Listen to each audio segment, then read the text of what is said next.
คำนี้ลองมาดูสระแถม2 ตัวนะคือสระสระสระเนี่ยครับบางทีอาจจะซับซ้อนกับภาษาไทยนิดหน่อยนะครับลองมาดูนะครับบอกเคยเจอจริงเปิดเปิงนะครับเรามาเขียนเป็นภาษาละนานะครับบอกนะครับบอกเคยนะฮะเคยก็ได้หูได้หันไปเมื่อวานแล้วนะเกยนะแล้วเขาก็มาต้องมาดูในตารางเนี่ยเกยมันเสียงสามัญนะฮะเสียงสามัญเขาต้องใช้ตัวกะนะครับตัวกะเกยนะครับเกยมันมีสระอีนะครับถ้ามันเกียร์มันก็บ่มีสระอีเป็นเกียร์นะครับถ้าเกยต้องมีสระอีนะครับเกยเจอนะครับเจอเสียงจัตวานะครับมันจะต้องใช้ตัวจะนะครับตัวจะเจอนะครับสระเนี่ยมันมีอย่างนี้นะครับมีต้องมีกันย่อนอยู่ข้างล่างนะมีสระมตัวนะฮะอันนี้คือเจอนะครับก็ถ้าเขาเขียนเตอก็เขาก็เปลี่ยนตัวจะนี่ไปเปลี่ยนตัวตะมันก็เป็นเตอนะฮะเจอนะครับเจอสระนี่มันก็ตัดสระออกไปเจอถ้ามีสระนี่มันก็เป็นสระเนี่ยสระก็ตัดสระออกไปมันก็เป็นสระเจอจริงนะครับจริงตัวจะเสียงเอกนะครับก็ต้องใจตัวจะนะครับจริงนะครับเอาตัวงะไปแวงลุ่มนะครับเนี่ยจริงนะฮะเจอจริงนะครับเปิดปึ้งนะครับเปิดเสียงเอกนะครับเปิดตัวมันมีตัวปะกับตัวปะ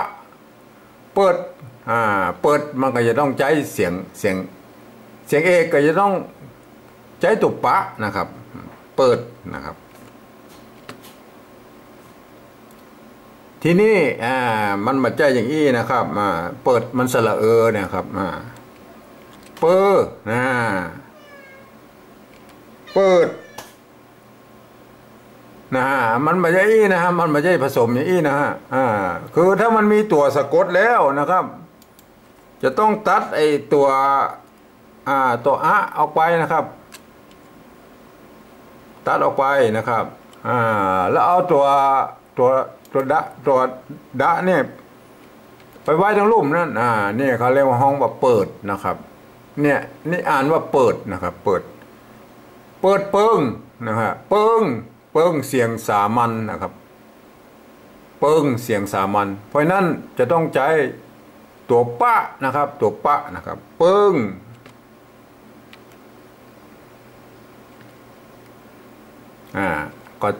ก็งอสะกดเนี่ยเอาไว้ลุ่มกันเปิดเปิงนะฮะเห็นไหมฮะเปิดเปิงบอกเคยเจอจริงเปิดเปิงเห็นไหมฮะเปิดเปิงเรามาเขียนเป็นภาษาปริวัติแบบ2นะครับ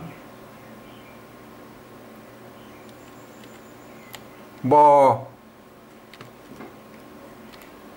อกเคยเจอ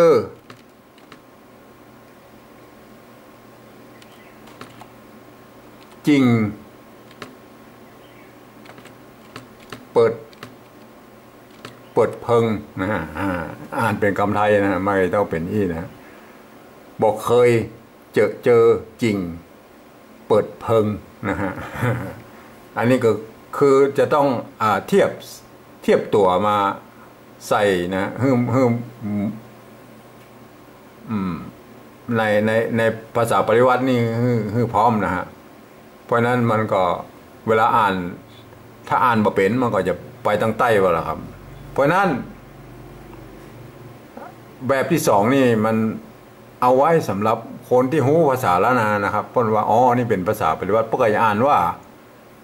บอกเคยเจอจริงเปิดเปิงนะครับ